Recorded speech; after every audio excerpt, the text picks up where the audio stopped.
Ассалому алейкум ҳамдиёрони арҷманд.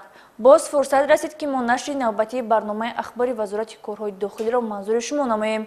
Дар барнома ҷузъиёти баъзе аз қонуншиканиҳои бозтобии васеъи ҷамъиятӣ дошта, фаъолияти милитсияи кишвар дар самти пешгирию ошкорсозии ҷинояти вайронкунӣ ва дастовардҳои мақомоти корҳои дохилӣ нишон дода мешавад. Бо шумо ҳастам мо Рухсор Таваллузода. Дар доираи як амалиёт кормандони шуъбаи вазорати корҳои дохилӣ як дар ноҳияи Шоҳмансур ҳадафи ҷинояткоронаи нашъаҷалоби касбиро барбод доданд. Ҳангоми боздошт 25 килограмм воситаи нашъадор аз гумонбар мусодира гардид. Ҳамкорамон майёри милитсия Сироҷдини Шакурӣ аз боздошти нашъаҷалоб ва мусодираи ин бори заҳрогин гузориш омода кардааст. мақсад аз татбиқи ҷазо ислоҳи нафари ҷинояткор ва ба роҳи рост ҳидоят намудани афроди хатокор мебошад, вале далелҳои воқеӣ ва таҷрибаи тафтишотӣ собитгари онанд, ки на ҳам афроди маҳкумшуда пас аз ба озодӣ баромадан аз кирдорҳои ҷиноятии худ даст мекашанд.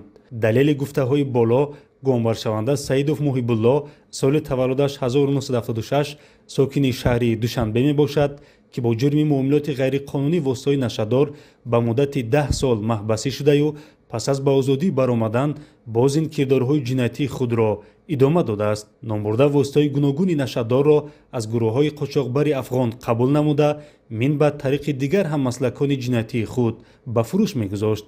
дар натиҷаи коркардҳои оперативӣ қаблан ҳам маслаконаш дастгир ва худи ӯ дар ҷустуҷӯи расмӣ қарор дошт. кормандони шуъбаи вазорати корҳои дохилӣ як дар ноҳияи Шоҳмансур бо дастрасии ахбороти оперативӣ Саидов Муҳибуллоро зери коркарди оперативӣ қарор дода, ахиран зимни ба фурӯш баровардани миқдори зиёди воситаҳои нашъадор дар ҳудуди шаҳри Душанбе дастгир намуданд. зимни кофтуков аз номбурда дар умум 25 килограмм воситаҳои нашъадори навъи ҳашиш дарёфт ва мусодира карда шуд. айни замон нисбати гумонбаршаванда бо дастрасии моддаи 200 кодекси ҷиноятии ҷумҳурии Тоҷикистон парвандаи ҷиноятӣ оғоз карда шуда мавриди тафтишоти пешакӣ қарор дорад.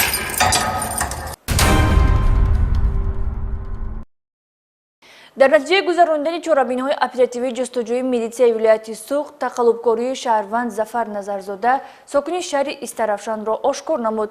таври тафтишоти пешакӣ хабар медиҳад, номбурда дар шабакаи интернетии саҳифаи тарғиботӣ бозиҳои бурднок таъсис дода ба мардумфиребӣ машғул шудааст. номбурда бо номи Зафар Шоу дар шабакаи интернетии саҳифаи тарғиботии бозиҳои бурднок кушода давоми соли 2024 бо гузоштани тӯҳфаҳои пулӣ ва шоҳҷоиза воситаҳои нақлиёти гуногун тамға ба тақаллубкорӣ роҳ медиҳад. шаҳрвандон ба шаффофияти бозии бурднок бовар карда чипта харидорӣ карда бошанд ҳам Назирзода бозии пешбинишударо нагузаронида маблағҳои аз фурӯши чипта тавассути ҳамёни электронӣ ба даст овардаашро ба манфиати шахсӣ сарф намудааст. якум бозӣ ман яблокро ҷамъбаст кардам, лекин боз қарзор мондам. ҳамин чиза тамом накардаму гуфтам ки қарз зиёд дуюм бозӣ гузаронда қарзи мепӯшам гуфта боз ташкил кардам. дар дуюм бозӣ дута мошини гиром мондам, лекин дар асл мошино харидагӣ набудам, ба мо тааллуқ надошт ва дар дуюм бозӣ ҳам билет нарафт. ҳамин қарз зиёд шуда бурафт. ман аз кирдори кардагим пушаймон ҳастам. қимор чизи хуб нест. мана мо ҷазоша дида истодаем. дигаро тавсия метиҳам ки ман ҳамин корҳоро накунед. одамое ки бозӣ ташкил мекунанд бозӣ ташкил накунед. одамое ки билет мегиритон ин чизҳои нагиритон. тавсияи ман барои шумо ҳамин. ман аз кирдори кардагим хело ва хело пушаймон ҳастам. ҳамчунин милитсия муайян намуд ки гумонбаршуда бо мақсади дар бозиҳои бурдноки ташкил намудааш гузоштани воситаҳои нақлиёт бо роҳи фиреб ба боварии шаҳрвандон даромада воситаҳои нақлиётро тариқи насия ба даст оварда минбаъд маблағи мувофиқашударо қисман ё умуман пардохт накардааст ё ин ки нақлиёти ба дигар касон тааллуқ доштаро саҳнасозӣ кардааст. илова бар ин бо ваъдаи баргардонидан ҳамчун қарз гирифтани маблағҳои калони пулӣ аз ҷониби гумонбаршуда ҷой дорад. дар натиҷаи баррасии аризаи соҳибкорон вобаста ба пинҳонӣ тасарруф шудани либосҳои мардона аз мағозаҳояшон аз тарафи шахсони номаълум ба кормандони раёсати кофткои ҷиноятии вазорати корҳои дохилӣ муяссар гашт ки зимни ба роҳ мондани чорабиниҳои оперативии ҷустуҷӯӣ шахсияти гумонбари ин ҳолати дуздиро ошкор намуда ба кирдорҳои ғайриқонунии ӯ хотима гузоранд. гузориш дар ин бора амалисозии чорабиниҳои оперативӣ ҷустуҷӯӣ дар асоси муроҷиати соҳибкорони мағозаҳои тиҷоратӣ ба кормандони милитсия имкон дод ки ба каҷрафториҳои гумонбар Имомзода Илҳом Имом соли таваллудаш 1988 сокини ноҳияи Шаҳринав нуқта гузоранд. тасарруфкориҳои ӯ ки се ҳолат аст ба ҷабрдидаҳои ҷиноят нороҳатӣ меовард. баъди ғайриқонунӣ ворид шудан ба иншоотҳои тиҷоратӣ, тасарруфи либосҳои гаронарзиш зараррасониҳои хароҷотноке ҳастанд ки ин чапдаст аз худ боқӣ мегузошт. ҳама дуздиҳо давоми моҳи феврал рӯзона содир шуданд. номбурда асосан аз мағозаҳои Милано Мода ва Вайкики либосҳои мардонаро ба яғмо бурдааст ки зарари расондаи гумонбар ба соҳибкорон зиёда аз 20 000 сомониро дар бар мегирад. ман корманди мағозаи Милано Мода Муҳаммад миннатдории худро ба вазорати корҳои дохилӣ мерасонем ки дар мағозаи мо ки якчанд вақт дӯздӣ мешид, ҳамирад дирӯз ҷуброна бар мо баргардонданд. ошкор кардани силсила дуздиҳо аз он шаҳодат медиҳад ки ҳар бадрафторӣ дер ё зуд муайян ва содиркунандаашро ҷавобгарӣ интизор аст. пули якуми моҳ мешавад ки ман магазин Вайкики дубор даромадам, рубашка витировка гирифтам, пӯшида дар танам баромадам. дуюм маротиба магазин Милано Мода даромадам. вақте магазин медаромадам ҳами формая яъне ки барои овоз надоданаш ҳами кусачка кати мебуридаму мегирифтам ҳамон чизаша магниташа. нисбати гумонбаршуда бо дастрасии талаботи моддаи 244 кодекси ҷиноятии ҷумҳурии Тоҷикистон парвандаи ҷиноятӣ оғоз карда шудааст ва тафтишоти пешакӣ идома дорад. мақомоти милитсияи вилояти Хатлон 3 нафар гумонбарро боздошт намуданд ки қасдан манзили истиқоматии сокинони ноҳияи Абдураҳмони Ҷомиро оташ заданд. сабаб ва омилҳои чунин иқдоми ҷиноятиро пеша намудани гумонбарон муфассал дар гузориши навбатӣ инъикос ёфтааст. мутаассифона ҳузури бархи афроди хурофот зада ки ҳама равандҳои табиӣ ва ҳодисаву ҷиноятро ба дину мазҳаб нисбат дода мардумро ба гумроҳӣ мебаранд, боиси пайдо гардидани афкори хурофотӣ ва ҷаҳолат дар ҷомеа мегардад. ҳоло мехоҳем ҳодисаеро тафсил намоем ки аз камсаводиву хурофотпарастии баъзан аз сокинон дарак дода дар ҷомеа ҳар гуна овозаҳоро ба вуҷуд овардааст. бо ворид гардидани аризаҳои сокинони деҳаи сумбулаи ҷамоати сайёди ноҳияи Абдураҳмони Ҷомӣ ба мақомоти милитсия оиди аз ҷониби шахсони номаълум оташ задани хонаҳои истиқоматиашон аз ҷониби кормандони бо таҷрибаи милитсияи Хатлон гурӯҳи оперативӣ тафтишотӣ таъсис дода шуда ҷиноятҳои содиршуда ошкор ва гумонбарон дастгир карда шуданд. муайян карда шуд ки аз аввалҳои моҳи феврали соли ҷорӣ дар манзилҳои истиқоматии шаҳрвандон Сандалов Раҳим, Ҷалилова Давлатнисо, Саидализода Сайфура, Мусоева Санавбар, Сулаймонова Фароғат ва Мирова Аҳли Нисо сӯхтор ба амал омадааст. содир гардидани силсила сӯхторҳо дар манзилҳои истиқоматии сокинони деҳа аҳолиро ошуфтаву парешон намуда боиси пайдо гардидани ҳар гуна овозаҳо гардидааст. дар кор будем ки омадем ки ҳамин дидем шароитро хай дигар мо ҳамин ялда кардем ало киштем. дар ҳамин ҳол раиси маҳаллаи деҳаи мазкур Қурбонов Собир аҳолиро гумроҳ намуда ба ҷои раҳнамоӣ кардан барои муроҷиат ба кормандони мақомоти ҳифзи ҳуқуқ ҷиҳати кушодани гиреи ҳодисаҳои пайдарпайи ба амаламадаи оташсӯзӣ баръакс ҷабрдидагонро ба назди имомхатиби деҳа Ҳалимов Наҷмиддин бурдааст. домлаи маҳалла тавсия дод ки ягон гӯспанд биза ягон чиз киштан нако хун кардан нако холас ё ки мардума фаrodin ҳамҷа муллора ягон мусфидора дуо кунанд ҳамин кора кардан. дар ҳамон шабу рӯз сокини деҳа Маҳмадов Маъруф дар назди қабристони деҳа заминҳои хоҷагии деҳқониашро тоза карда алафҳои бегонаро оташ задааст ки дар натиҷа як қисмати алафҳои хушкидаи қабристони деҳа низ месӯзанд. азбаски имомхатиби деҳа Ҳалимов Наҷмиддин ки худ саводи дунявии кофӣ надошт барои аз вазъият баромадан аз ин ҳолат истифода бурда гуфтааст ки Маҳмадов Маъруф бо сӯзонидани алафҳои қабристон арвоҳҳоро ношод кардаасту дар натиҷа хонаҳои истиқоматӣ پسی هم به کام آتش رفته ایستادند. در ادامه تاکید نموده است که این حالتها پیامدی ناگوار داشته جبر دیدگان ساکنان دهه و خودی محمد معروف که علفهای قبرستان را آتش زده است باید برای رفع این حادثه ها که غضب خداست مبلغ جمع آوری نموده چاروا را قربانی کنند. مولای محله گفت که همه جینو آیا همه چیا اورخان بعد مردم چی کردن همه یا مال گرفتن آوردن همه جا کشتن خون کردن که همه علو بس شود که با همه قشلاق تا علو با درگ خونو مقامات ملیس اومدن همه جا دیدن که خود نگاه کردن همه قدر آدمای همه صاحبای خونه خود شدن. تأسف آور است که به جای پیدا نمودن گمانبران و آشکار نمودن سرچشمه جنایتی آتش سوزی ها امام خطیب حلیمов نجمیدین گور سوزد و دیگ جوشد که مقال خلقی را به خاطر می آورد سوء استفاده نموده است. و سبب همین علاو زدن تونمون اوروحان نوحا چیدگی همین غضب خدای تعالی که همین را شما علاو زده کلمه که گفتم علاو زده کدوم شخص که همون را علاو زده از برای خدا برای همین یک صدقه کنن همین مردم کمغال فقیر را بتینن شاید خدای تعالی همین علاو شما را نجات بتینن. خوشبختانه با دایر نمودن چاره‌بینی های اپراتیوی جستجوی از جانب کارمندان میلیسه ختلان گره جنایت های آتش سوزی گشاده شد. در نتیجه معین گردید که در زمینه نامرسایی در خانواده بین مادر و دختر نابالغ M3 سالی تولدش 2011 که گویا از جانب اهل عائله نسبتش کم توجه ظاهر می گردد قصداً به این عملها یعنی آتش زدن مال و اشیاهای خانوادهشان و دیگر ساکنان محلشان دست زده است.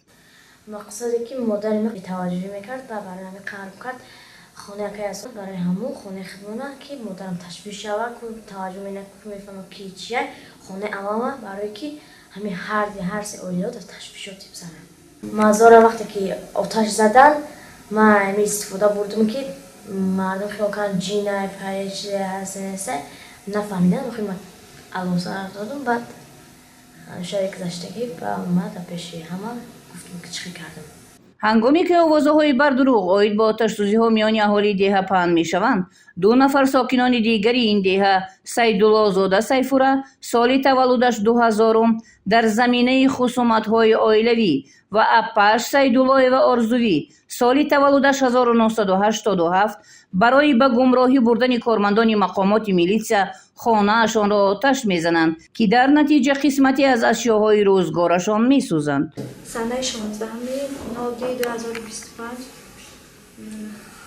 یکمین سقوطاتی که در خانه روی داد ما میخواستم که همی کتی یزنما میخواستم همی اپام کتی یزنما خانه برارم برای هم خودی لباساش ندارد بگم. با مقصده که باید مرا گناهکار نکنند من در همون خانه را آتش زده موندم. عین زمان نسبت گمانبران طبق طلبات ماده 255 کودکس جنایتی جمهوری تاجیکستان پرونده های جنایتی آغاز کرده شده تفتیشات ادامه دارد. کردارهای مردم فریبانه باز یک نفر سحرگر که با استفاده از کارت فولبینی نموده گویا نیاز مزاجانش را برآورده میکرد از جانب کارمندان ریاستی گفتگوی جنایتی وزارت کارهای داخلی آشکار گردید. عاید عوام فریبی این نفر همکارانمان گزارش میدهند. بارها گفتیم و باز هم میگوییم که خرافات از نادانی و جاهلی آدمان اوج می نماید که آنها به سخن هر گونه مردم فریب به مانند سحرگر و جادوگر، فالبین، مشکل کشا و بخشی که گویا آنها علم غیب را میدانند باور میکنند. چون باوری شهروندان زود باور باعث آن میگردد که میدان کردارهای مردم فریبانه سحرگران وسیع گردد.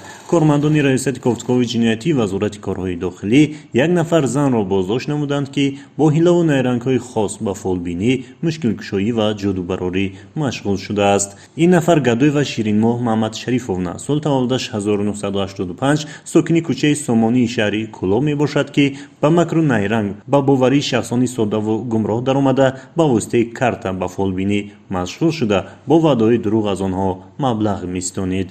نامبرده که همگی تصنیف 9 تحصیل نموده در قید بیماری نرکولوژی قرار دارد و معلومات طبی دینی و جمعیتی ندارد. در برابر این به بیماران گوناگون وعده شفا داده به این واسطه روزگار پیش می برد. گدوی و شیرین‌مو ضمن پرسش پررا اقرار گردید که فالبینی و دیگر عملهای او همگی دروغ بوده، غیر از مردم فریبی دیگر چیزی نیست. دخترها صورت میارن پیش ما که همین کارتای بر ببین موقع همین کارت زاویه دارن بسیار که همین کارتامون ببین. میبینمشان خیلی میگه که خیلی چیکار میگه خیلی خاطی موقع بزنه یا که چیکنه بگیرم یا هم خیلی چیکنه تا خیلی خدمت کلاکشون میکنم یا ایری صورت کلاکش که ام بچه که کلاک یا که خدمت کلاک خیلی زنده که میومد که میگو بچه ما کلاک کردن شما چی فایده میومد؟